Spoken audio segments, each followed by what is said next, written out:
नमस्कार, मैं हूं आपके साथ दीपक भदौरिया और आप देख रहे हैं हमारे खास प्रोग्राम बिग डिबेट। नमस्कार। जिस तरह से आज देखा जाए, अरविंद केजरीवाल मध्य प्रदेश में आए और कई अपने पिटारे खोले। सियासत जो कराए काम, जो ना कराए काम। जी हां, मध्य प्रदेश चुनाव नजदीक है और ऐसे में बीजेपी, कांग्रेस और आप तीनों ही दल वादे करने में पीछे नहीं है। रोज रोज वादे जनता के सामने किए जा रहे हैं। ऐसे में इन वादों की फहरिस्त फिलहाल बढ़ती जा रही है और इसे बढ़ाने का काम किया है दिल्ली के सीएम अरविंद केजरीवाल ने। अरविंद केजरीवाल ने आम जनता के सामने गारंटी रखी है। उस गारंटी को लेकर सियासत भी शुरू हो गई है। आज चर्चा इसी मुद्दे को लेकर, लेकिन चर्चा को विस्तारते उससे पहले देख लेते हैं एक रिपोर्ट। देश की तकरार, किसकी बनेगी सरकार। जी हां, इन दिनों मध्य प्रदेश की धरती पर दिग्गज नेताओं का आना हो रहा है। दिग्गज इन दिनों मध्य प्रदेश का रुख कर रहे हैं, तो वहीं चांद से तारे जमीन पर लाने के वादे करने में भी नेता पीछे नहीं है। एक से बढ़कर एक वादे किए जा रहे हैं। इसी कड़ी में मध्य प्रदेश के विंध्य में आम आदमी पार्टी ने महारैली कर आयोजन का चुनाव का शंखनाद किया। दिल्ली के मुख्यमंत्री और आपके राष्ट्रीय संयोजक अरविंद केजरीवाल ने 10 गारंटी योजनाएं गिनाई और मुफ्त पर सवाल उठाने वालों पर तंज कसा। आप में से जवान फिल्म देखी है किसी ने? सुना तो सबने होगा। सुना है कि नहीं सुना? उसमें शाहरुख खान का डायलॉग है, आपने जाति के नाम पे वोट मांगेंगे, धर्म और जाति के नाम पे वोट मत देना। उनसे पूछना कि आप हमारे बच्चों की शिक्षा के लिए क्या करोगे, अगर मेरे घर में कोई बीमार हो गया तो उसके इलाज के लिए क्या करोगे। कहता है कि नहीं कहता शाहरुख खान? आज पूरे देश में एक ही पार्टी है जो आपके बच्चों की शिक्षा की बात करती है। आज पूरे देश में एक ही पार्टी है जो आपके लोगों के इलाज का बात करती है। हर बात पे झूठ बोलते हैं यार। कोई बात तो सच बोल दो देश को ना। मैंने तो पार्लियामेंट में बोल दिया था, मोदी जी बैठे थे सामने, मैंने कहा 15 लाख की रकम लिखता हूं तो कलम रुक जाती है। 15 लाख की रकम लिखता हूं तो कलम रुक जाती है।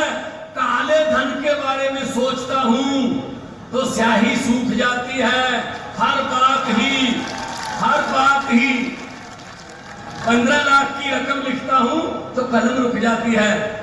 काले धन के बारे में सोचता हूं तो स्याही सूख जाती है। हर बात ही जुमला निकली। अब तो ये भी शक है, क्या चाय बनानी आती है? मुझे नहीं लगता चाय भी बनानी आती होगी भाई साहब। वहीं पूर्व में मध्य प्रदेश में प्रियंका गांधी भी आई थी। उन्होंने दौरे के दौरान कई ऐलान किए थे। अपने भाषण के दौरान 6 बड़ी बातें कही।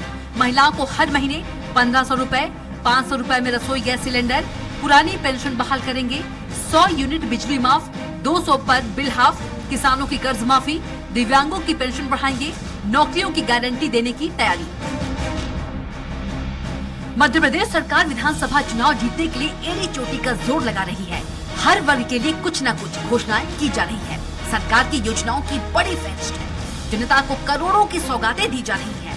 ऐसे में देखने वाली बात ये होगी कि आने वाले समय में सरकार के द्वारा किए जा रहे वादों को बिना कर्ज लिए सरकार कैसे निभाती है। क्या सरकार के ये वादे सिर्फ वादे बनकर रह जाएंगे या फिर सरकार चुनाव से पहले सियासी रेवड़िया के वादे को भूल जाएगी। सलमान खान, स्वराज एक्सप्रेस।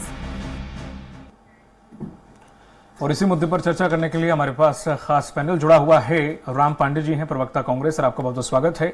डॉक्टर प्रेम व्यास जी हैं, प्रवक्ता बीजेपी, आपका बहुत बहुत स्वागत है। रमाकांत पटेल जी हैं जो कि आम आदमी पार्टी के प्रवक्ता हैं, सर आपका भी बहुत बहुत स्वागत है। और आशीष दुबे जी हमारे साथ जुड़े हुए हैं जो कि वरिष्ठ पत्रकार हैं, आपका भी बहुत बहुत स्वागत है सर। जिस तरह से रमाकांत जी, जहां पर मध्य प्रदेश, उत्तर प्रदेश, दिल्ली को छोड़ के अगर देखा जाए तो ये कुछ राज्य ऐसे हैं जहां पर 2 ही पार्टियों का वर्चस्व हमेशा से रहा। इस तरह के स्थानीय पार्टियों का भी वर्चस्व कभी रहा नहीं, और रही तो वो खत्म हो गई या खत्म होने की कगार पर आ गई। अब ऐसे में एक तीसरी पार्टी बनकर या तीसरी उम्मीद बनकर उभरना या पैर जमाना मध्य प्रदेश में कितना मुश्किल है। हालांकि कोशिश तो आप काफी लंबे समय से मध्य प्रदेश में कर रहे हैं। देखिए दीपक जी, आम आदमी पार्टी बड़ी मजबूती के साथ इस बार चुनाव लड़ेगी। मैं आपको बतलाऊं कि कुछ समय पहले नगर निगम का चुनाव हुआ था, जिसमें आम आदमी पार्टी को जनता ने 52 पार्षद, 16 में से एक नगर निगम पे महापौर दिया। तो मध्य प्रदेश की जनता भी चाहती है कि यहां पर आम आदमी पार्टी की सरकार बने और यहां पर भी दिल्ली और पंजाब की तरह लोगों को फायदा मिले। देखिए, दिल्ली में आम आदमी पार्टी की सरकार है, लोगों के लिए अच्छे स्कूलों की व्यवस्था है, अच्छी शिक्षा व्यवस्था है। दिल्ली में आम आदमी पार्टी की सरकार है, अच्छे इलाज की व्यवस्था है, लोगों को रोजगार की व्यवस्था है। तो ये आम आदमी पार्टी ने बड़े कम समय में करके दिखलाया। अभी पिछले साल आम आदमी पार्टी की सरकार पंजाब में बनी, आपने देखा कि पंजाब में किसानों की फसल खराब होने पे, ओला गिरने से, बेमौसम बारिश होने से जो नुकसान हुआ, पूरे देश में नुकसान हुआ, लेकिन मध्य प्रदेश के किसानों को तो फसल खराब होने का मुआवजा नहीं मिला। पंजाब के किसानों को वहां की सरकार ने 15,000 रुपए प्रति एकड़ के हिसाब से 10 दिन के भीतर उनके खाते में डाल करके दिया। तो मध्य प्रदेश की जनता भी चाहती है कि हमको रोजगार मिले, यहाँ पे किसानों को उनकी फसलों का दाम मिले, फसल खराब होने पे मुआवजा मिले, मध्य प्रदेश के युवाओं को जो है भ्रष्टाचार मुक्त व्यवस्था मिले, युवा आत्महत्या करने के लिए मजबूर ना हो। तो देश की जनता हो या दिल्ली और पंजाब की जनता हो, जनता तो वही है। अभी तक इस द्विदलीय व्यवस्था से मध्य प्रदेश की जनता त्रस्त हो गई है। द्विदलीय व्यवस्था ऐसे कि पिछले चुनाव में आपने देखा कि जनता ने मैंडेट किसको दिया, एक कांग्रेस पार्टी को जनता ने मैंडेट दिया, कहा कि ये लोग सरकार चलाएं, और भारतीय जनता पार्टी को कहा कि विपक्ष में रहो। लेकिन हुआ ये कि एक पार्टी जिसको मैंडेट दिया जनता ने, उसने अपने विधायक बेच दिए और दूसरी ने खरीद लिए। जनादेश का इन्होंने पालन नहीं किया। और मेरे को तो बड़ी हैरानी होती है, मैं तो अभी कमलनाथ जी का भाषण सुन रहा था परसों, ये बोले मेरे को तो 2 महीने पहले से पता था। तो इतना निरंकुश मुख्यमंत्री, जिसको पता है 2 महीने पहले से कि हाँ हमारी सरकार खरीदी जा रही है, हमारे विधायकों को खरीदा जा रहा है, विधायक आके बोल रहा है कि 5 करोड़ मिले हैं और ये बोल रहे हैं कि जाओ ऐस करो। तो जिन लोगों ने अपनी सरकार जानबूझ के भेज दी भाजपा के पास में, अपने विधायक जानबूझ के भेज दिए, जनता ऐसे लोगों से बड़ा दुखी है जो लोग जनादेश का सम्मान नहीं करते, जो लोग जनादेश को बेचने और खरीदने का काम करते हैं। इसलिए आम आदमी पार्टी मध्य प्रदेश में मजबूती के साथ चुनाव भी लड़ रही है, जनता की उम्मीदों पे खरा भी उतरेगी, सरकार भी बनाएगी, और केजरीवाल जी ने जो 10 गारंटियां मध्य प्रदेश के लिए दी हैं उनको पूरा करके दिखलाएंगे। ठीक है, कहीं ऐसा तो नहीं जैसे कि दिल्ली में सिर्फ एक नगर निगम का जो काम संभाल रही दिल्ली सरकार, इस तरह से आपको यहाँ पे भी उतना ही मैंडेट यहाँ पे मिला, तो इस वजह से उत्साह आ गया कि नहीं हम सरकार में भी आ सकते हैं अगर पार्षद मिल गए आपको? तो देखिए, ऐसा नहीं है। आम आदमी पार्टी को जनता पसंद कर रही है। आप देखेंगे कि चाहे ग्वालियर की रैली रही हो, 1 लाख लोग उस रैली में आए। आपने कल देखा बिंद की धरती रीवा में आम आदमी पार्टी का जो सम्मेलन हुआ, महारैली हुई, उसमें हजारों की संख्या में लोग आए। बड़े कम समय में ये कार्यक्रम तय हुआ। लोग खुद ब खुद अपना पैसा खर्च करके अरविंद केजरीवाल जी को सुनने और देखने जाना चाह रहे हैं। ठीक है, राम पांडे जी, जिस तरह से देखा जाए, जो ये बोल रहे हैं कि आपने बेच दिए, उन्हें खरीद लिए और ये सब कुछ एक तीसरी पार्टी बनकर उभरने की कोशिश यहाँ पर आपकी है, तो कई लोग इसे एज ए वोट काटने वाली पार्टी भी तौर पे देख रहे हैं। तो किसके, कांग्रेस के वोट कटेंगे आपको उम्मीद है या बीजेपी के कटेंगे? क्योंकि जिस तरह से हालांकि उम्मीद कायम हैं वो उस पर, लेकिन वो सबको पता है कि मध्य प्रदेश में अभी इतनी जल्दी तो नहीं। हाँ, हो सकता है कि आने वाले समय में आपका कुछ प्रभुत्व दिखे, लेकिन अभी फिलहाल तो कुछ ना कुछ वोट काटने वाली कहानी बन सकती है। तो कांग्रेस को डर है क्या? वो तो कटेंगे, अब कैसे कटेंगे ये अलग बात है। विधानसभा की 230 सीटें हैं और मध्य प्रदेश की जनता ने मन बना लिया है कि कम से कम 150 सीटें कांग्रेस को देना है। 170 भी मिल सकती हैं। 50-60 सीटें बचेंगी तो वो भारतीय जनता पार्टी, आम आदमी पार्टी, सपा और देश की अन्य 50 पार्टियां हैं, निर्दलीय लोग हैं, वो आपस में बांट सकते हैं। वो किसके वोट काटेंगे ये नहीं पता, लेकिन ये तय है कि मध्य प्रदेश की जनता को पता है कि भारतीय जनता पार्टी एक ऐसी पार्टी है, यदि फुल फ्लैश सरकार नहीं होती है, 2/3 बहुमत की सरकार नहीं होती है, तो भारतीय जनता पार्टी इस तरह के कारनामे करती है। और आम आदमी पार्टी को मैं तो यही सलाह दूंगा कि इस तरह की बातें नहीं करना चाहिए, क्योंकि आम आदमी पार्टी में भी केजरीवाल, सिसोदिया जी, सत्येंद्र जैन कहते थे कि भारतीय जनता पार्टी हमें जेल में डालेगी। तो इनको कैसे पता था कि जेल में डालेगी? और सिसोदिया को जेल में डाल दिया, सत्येंद्र जैन को डाल दिया, औरों को भी डाला है। तो क्या ये मनीष सिसोदिया, सत्येंद्र जैन को केजरीवाल ने बेच दिया है? क्या भारतीय जनता पार्टी ने उनको खरीद के जेल में डाल दिया है? मतलब खरीद कर जेल में डालने की अलग से कीमत अदा की है? आम आदमी पार्टी से कांग्रेस का गठबंधन है और इसी बात के लिए गठबंधन है कि इस तानाशाही को दूर किया जाए, संविधान को बचाया जाए, लोकतंत्र को बचाया जाए। जो भारतीय जनता पार्टी लोकतंत्र की हत्या कर रही है, विधायकों की खरीद फरोख्त कर रही है, यहाँ तक कि दिल्ली में चुनी हुई सरकार है, उस सरकार को एलजी के माध्यम से दबाने का काम कर रही है। तो जो संविधान और लोकतंत्र को जो बचाने की बातें हैं वो हम आम आदमी पार्टी के साथ हैं। तो आम आदमी पार्टी के प्रवक्ता को ये वाले पॉइंट पर बात नहीं करनी चाहिए। और जहां तक की कामकाज की बात है, आप दिल्ली में जब शीला दीक्षित जी की सरकार थी तो क्या एम्स हिंदुस्तान का नंबर 1 इंस्टीट्यूट नहीं था? क्या आईआईटी नहीं था वहां? क्या श्रीराम कॉलेज नहीं था? स्कूलों की बात करें, केंद्रीय विद्यालय नहीं थे, नवोदय नहीं थे? मतलब हिंदुस्तान में जब शीला दीक्षित की सरकार थी तब भी वहां के स्कूल टॉप पे थे, तब भी वहां के कॉलेज टॉप पर थे, तब भी आईआईटी टॉप पर था, तब भी एम्स टॉप पर था। और इतना सब करने के बाद जो बचे हुए पैसे थे उससे एक्स्ट्रा मेट्रो चलाई, जिससे वहां के विद्यार्थी उस मेट्रो में कम से कम किराए से जा सके, जिससे जो दिल्ली के जो पेशेंट है कम से कम किराए से उस मेट्रो में जा सके। जहां लोगों को 2-2 घंटे लग जाते थे 1 किलोमीटर चलने के लिए, वहां अब 2 मिनट में लोग निकल जाते हैं। ट्रैफिक जो व्यवस्था थी, जो दिल्ली की मेट्रो आने के पहले जबरदस्त बिखरी हुई थी, उस ट्रैफिक के कारण दिल्ली में भयानक पॉल्यूशन होता था, भयानक बीमारियां फैलने का डर होता था। तो उस मैट्रिक माध्यम से दिल्ली के एनवायरनमेंट को क्लियर किया, बीमारियों को कम किया, स्कूलों का, अस्पतालों का शीला दीक्षित जी ने जो काम किया उसका श्रेय लेने का काम कर रहे हैं। बल्कि वहां के जो स्कूल हैं जिनमें प्ले ग्राउंड होते थे बच्चे के, वो प्ले ग्राउंड तक वहां खत्म किए जा रहे हैं। तो जो कांग्रेस के काम थे वो भारतीय जनता पार्टी अपना बताने का काम कर रही है। दिल्ली और पंजाब का जो कल्चर है वो काफी मिलता जुलता है, तो इसका फायदा इनको पंजाब में मिल गया। बाकी ये कर्नाटक में लड़े, हिमाचल में लड़े, गोवा में लड़े, कई प्रदेशों में लड़े, सारी सीटों पर लड़े, सब सीटों पर सबकी सब जमानत जब्त हुई। मध्य प्रदेश में भी ये 1 सीट जीते हैं, तो उस 1 सीट में वो भारतीय जनता पार्टी की नेता थी। अब ये कह रहे 50% जीत गए, अरे 250 तो बिना पार्टी के जीत गए, निर्दलीय जीत गए। इतने लोग तो जितने आपके जीते हैं उससे 10 गुना लोग तो ज्यादा निर्दलीय जीत जाते हैं। तो इतना ज्यादा अभिमान और घमंड करने की जरूरत नहीं है, क्योंकि हमें लोकतंत्र को बचाना है, संविधान को बचाना है। तो आम आदमी पार्टी का सबका स्वागत है, सब चुनाव लड़े अपने रामव्यास जी। अब जिस तरह से आम आदमी पार्टी ने जो अपना पिटारा खोला गारंटी जो दी है, उसमें तो आप तो 150 ही दे रहे हैं, वो 300 फ्री दे रहे हैं, पूरी यूनिट फ्री दे रहे हैं, अस्पताल और काफी कुछ फ्री दे रहे हैं वो, तो फिर आपको जनता क्यों वोट देगी फिर? हेलो, आपकी आवाज क्लियर नहीं आ रही, एक बार रिपीट करिएगा, शायद इसको थोड़ा सा ठीक करिए। आम आदमी पार्टी बहुत कुछ फ्री दे रही है, दिल्ली का उदाहरण भी दे रही है, साथ में पंजाब का भी दे रही है, तो अब आदमी आपको वोट क्यों देगा? देखिए, वो दिल्ली और पंजाब का जो एक उन्होंने ओरा निर्मित करा था वो पूरी तरह से ध्वस्त हो चुका है। इनके कई मंत्री भ्रष्टाचार के आरोप में जेल में, जो पार्टी भ्रष्टाचार के खिलाफ लड़ी थी, आज उसके ही लोग भ्रष्टाचार में, लोकपाल लोकपाल लोकपाल लोकपाल कहीं भी नहीं है। हम बंगला नहीं लेंगे, 53 करोड़ 54 करोड़ रुपए लगा लेते हैं। और सबसे हास्यास्पद बात यह है कि एलजी के पास में जैसे 1000 रुपए के ऊपर एलजी से परमिशन लेना पड़ेगी, तो इन्होंने सब बिल लगाया 999 रुपए का।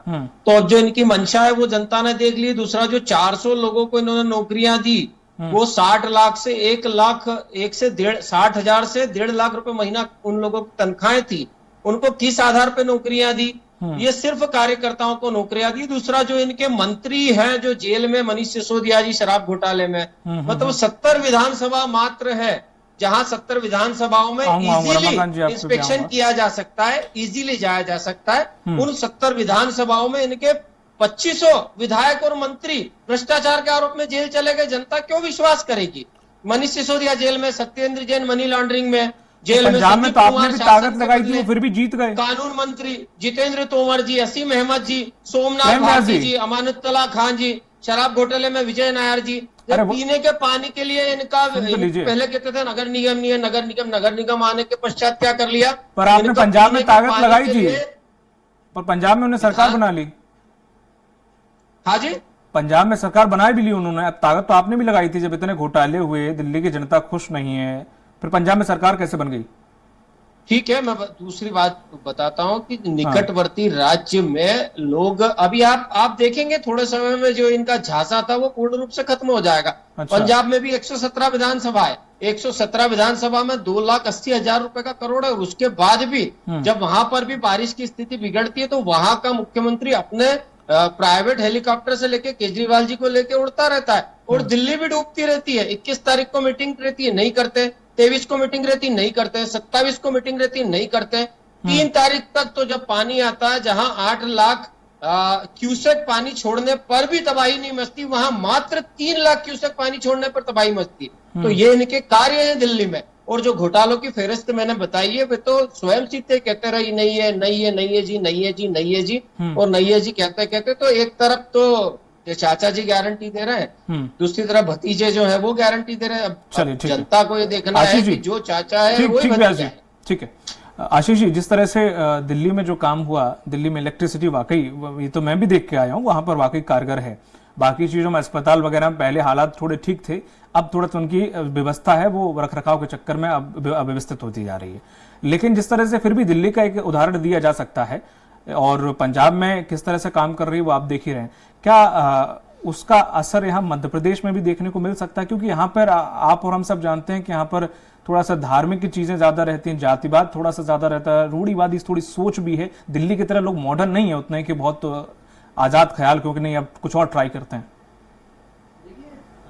बात सही है कि मध्य प्रदेश की तासीर दिल्ली से अलग है, राजस्थान पंजाब से भी अलग है, लेकिन बेसिकली जो मतदाता की मानसिकता होती है, लगभग कुछ लोगों को छोड़ दिया जाए तो वही होती है जो अपनी मूलभूत चीजों पर फोकस करता है। तो दिल्ली में जो एक चमत्कार रहा केजरीवाल सरकार के बनने का, 2013 में जो बनी थी, वो एक अद्भुत, मतलब एक स्टडी, केस स्टडी टाइप की चीज थी वो। लेकिन उसके बाद जो स्थितियां बनी है और राजनीति में जैसे जैसे आम आदमी पार्टी की सरकार आगे बढ़ी है, तो निश्चित तौर पर उसका हौसला और आत्मविश्वास तो बढ़ा है। सही। गुजरात में उसने चुनाव लड़ा, लेकिन उसको 5 सीट मिली, पिछली बार जमानत जब्त हुई थी। तो हर जो दिल्ली की तासीर है वो मध्य प्रदेश पे सेट नहीं होती, तो उसी पैटर्न से मध्य प्रदेश या गुजरात में चुनाव भी आम आदमी लड़के जीतने की गारंटी खुद अपने आप में नहीं ले सकती। तो ये अलग अलग चीजें होती हैं। लेकिन अगर एक कोई भी राजनीतिक दल एक नए विचार के साथ और स्वस्थ राजनीतिक नजरिए से कहीं एंटर होता है, तो अब इसमें तो कोई नियोजन हो नहीं सकता, जो दल आएगा वो काम करेगा। लेकिन ये है कि जैसे अभी आपने दिल्ली में बात की, दिल्ली सरकार का बजट कितना है? 78,800 करोड़ का बजट है केजरीवाल सरकार का, मध्य प्रदेश सरकार का 3.5 लाख करोड़ है। तो 78,800 करोड़ के बजट में जो अभी आया है, और उसमें एक चीज आई है पढ़ने, जो अभी जिक्र किया आपने, कि जो उनके बुनियादी फोकस है वो शिक्षा और स्वास्थ्य पर है। तो इस बार जो उनका आउटकम बजट जो मैंने देखा था, उसमें ये था कि हेल्थ के 54% प्रोजेक्ट अभी पटरी पर नहीं आ पाए हैं। 54% है, और 146 ऐसे बड़े प्रोजेक्ट हैं जिन पर काम नहीं हो पा रहा है। और शिक्षा में 64% काम हो रहा है, लेकिन बाकी चीजों में है। तो जब बहुत ज्यादा फ्रीबीज चलती है, मुफ्त की चीजें चलती है, तो कहीं ना कहीं, क्योंकि आवक तो उतनी ही है, और आप जब देंगे तो उसको एडजस्ट करने में मुश्किल होती है। तो जैसे जैसे समय आगे बढ़ेगा, तो इस सरकार को भी बहुत सारी चीजों पर अपना जो पैटर्न है, जो चीजें हैं, बदलनी पड़ेंगी। तो मध्य प्रदेश में भी जो गारंटी की बात हो रही, चाहे कांग्रेस ने भी की है, अब चूंकि कांग्रेस तो सत्ता में ही नहीं है तो उसका हिसाब किताब क्या किया जाए, लेकिन भाजपा सत्ता में है। भाजपा जिस तरह से लगातार जो घोषणाएं हो रही है, हर वर्ग को दिया जा रहा है, वो दिया जा रहा है, पैसे दिए जा रहे हैं, बहुत सारी चीजें हैं, बिजली की बातें हैं, बिजली की बातें दोनों दलों ने, बाकी दोनों दलों ने भी की हैं। लेकिन इन सब चीजों का असर खजाने पे पड़ना बिल्कुल तय है, इससे कोई भी इनकार नहीं किया जा सकता। तो इसलिए अगर ये फ्री बीज वाली पॉलिटिक्स तीनों ही दल छोड़ें, और या फिर ठोस अपने आर्थिक एक हिसाब किताब, श्वेत पत्र या इस तरह की किसी चीज के साथ जनता के सामने तार्किक तरीके से जाए, ताकि जनता को फैसला करने में आसानी हो। वरना मैंने जैसा कहा कि जनता मूलभूत सुविधाओं पर अट्रैक्ट होती है, तो इसलिए पानी, बिजली, पेंशन और इस तरह की चीजों पर जल्दी वोट पड़ जाता है। लेकिन कालांतर में ये चीजें जो है, इनको मैनेज करने में किसी भी सरकार को मुश्किलें आती हैं। और खुद प्रधानमंत्री ने थोड़े दिन पहले कहा था कि मुफ्त की रेवड़ी बंद करना चाहिए, हालांकि उन्हीं की सरकारें कर रही हैं। तो अब ये चुनावी राजनीति भी है, और अर्थशास्त्र को भी मैनेज करना है, तो दोनों चीजें एक साथ कैसे होंगी? कैसे होगा? रमाकांत जी, जिस तरह से दिल्ली मॉडल को बताया, तो आपकी राम पांडे जी ने भी और बीजेपी प्रवक्ता ने भी, दोनों ने पोल खोल के रख दी, बल्कि बीजेपी प्रवक्ता थोड़ा सा ज्यादा उधेड़ रहे थे। लेकिन फिर भी देखा जाए, भ्रष्टाचार की बात अभी हमने भी सुना, जब भगवंत मान जी कह रहे थे कलम सूख जाती है, स्याही रुक जाती है, भ्रष्टाचार करना, अरे पता नहीं क्या क्या। आप देख रहे दिल्ली का हाल क्या है। उस पर आपने उंगली उठाई थी, कुछ कहना चाह रहे थे उससे, भ्रष्टाचार वाले मामले पे, शराब घोटाले वाले मामले पे। हाँ, वो बात रखी आप अपनी।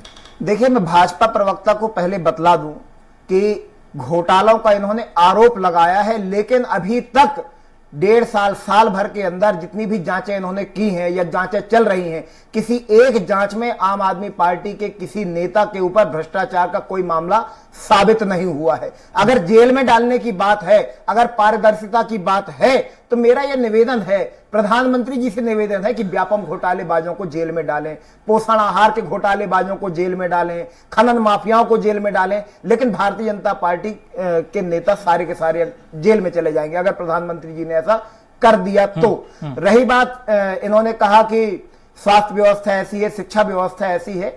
मैं बिल्कुल कहता हूं कि दिल्ली की स्वास्थ्य और शिक्षा व्यवस्था पूरी दुनिया में फेमस है, इतना बेहतरीन काम करके दिखलाया गया है।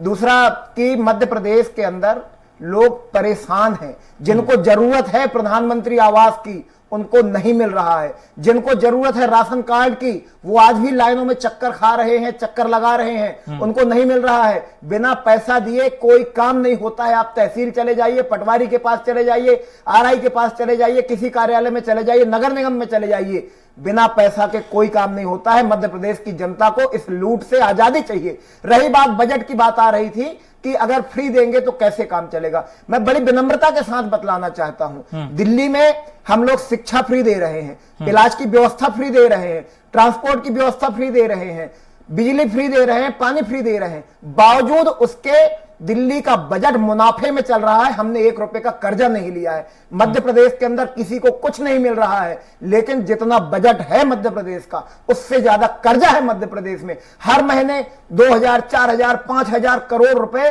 ये लोग कर्जा ले रहे हैं, और कर्जा लेकर के ये लोग अपनी योजनाएं चला रहे हैं, कर्मचारियों को तनख्वाह नहीं दे पा रहे हैं। तो कैसे चलेगा? यहां भी अच्छी सरकार चाहिए, ईमानदार सरकार चाहिए, जो जनता के टैक्स के पैसे का सही से इस्तेमाल करे। रमाकांत जी, लेकिन मैंने देखा कि जब भी आपकी सरकार जहां बनाने जाते हो, बड़ा पूरा आंकड़ा बजट का तैयार करके रखते हो, इतना खर्च करेंगे, इतना बचा लेंगे, इतना आ रहा है, इतना सेव हो जाएगा, इतना यहां लगा देंगे। ऐसे आपने पंजाब में भी किया था। अभी कुछ आंकड़ा है आपके पास ऐसा कुछ?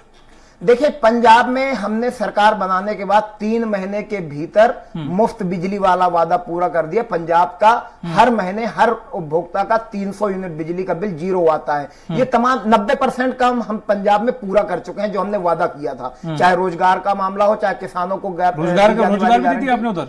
जी, मैं बतला देता हूं कि 30,000 से ज्यादा लोगों को पक्की नौकरी दिए हैं। जितने अनियमित कर्मचारी थे सबको नियमित करने का आदेश हो गया है। हाँ जी, इतना दिल्ली में नहीं किया आपने? दिल्ली में बिल्कुल किए हैं। दिल्ली में कभी आप बेरोजगारी का मामला नहीं देखेंगे। तो आपने जो पूछा था मैं वो बतला दूं। पर आंकड़े जिस तरह से ये कांग्रेस और बीजेपी जो रखती है, वो कहते हैं फर्जी आंकड़े हैं, 200-300 लोग लगे, फर्जी आंकड़े हैं। भाजपा की बातों में जाएंगे तो ये लोग जो है ना, सारा रात दिन झूठ बोलने की इनकी आदत है। पंजाब में हमने सारे वादे पूरे कर दिए। भगवंत मान के पंजाब में पोस्टर लगते हैं। अरे साहब, भाजपा ही लगा दें, कहीं भी पोस्टर लगा दें, भाजपा ही जेल में डाल दें। इनकी सरकार है, इनकी ईडी है, इनकी सीबीआई है, इनकी पुलिस है, जिसको मर्जी उसको जेल में डाल दें। यही हो रहा है। आज तक कोई आरोप साबित नहीं हुआ। उसके बावजूद आम आदमी पार्टी के बेहतरीन काम करने वाले दोनों मंत्रियों को जेल में डालने का काम किया। ये देश की जनता समझ रही है। आरोप तो सब न जाने कितने कैदी पड़े हुए हैं 20 साल से, उन पे भी नहीं। आप बतलाइए ना, व्यापम घोटालेबाजों को जेल में डालेंगे क्या ये लोग? पोषण आहार जो बच्चों का निकल गए, माताओं बहनों के हिस्से में जो राशन जाना चाहिए था वो खा गए जो लोग, उनको जेल में डालेंगे क्या ये लोग? व्यापक घोटाला हुआ, पटवारी भर्ती घोटाला हुआ। ये डिबेट को लंबा खींच सकते थे, लेकिन चूंकि समय का अभाव है, इसलिए क्षमा चाहूंगा। प्रेम जी, राम जी और रमाकांत जी, आशीष जी, आप चारों लोगों का बहुत बहुत शुक्रिया इस डिबेट में शामिल होने के लिए। तो जिस तरह से देखा जाए, अरविंद केजरीवाल ने अपना पिटारा और गारंटी कार्ड दिया है कि भाजपा नहीं, कांग्रेस भी नहीं, अरविंद केजरीवाल को लेके आए और वो इसमें काम करके दिखाएंगे, क्योंकि उन्होंने दिल्ली में भी काम किया और पंजाब में भी काम किया। लेकिन अभी देखने वाली बात होगी कि उनकी जो गारंटी उन्होंने दी है उस पर जनता कितना यकीन करती है और कितना नहीं। दीजिए इजाजत, नमस्कार।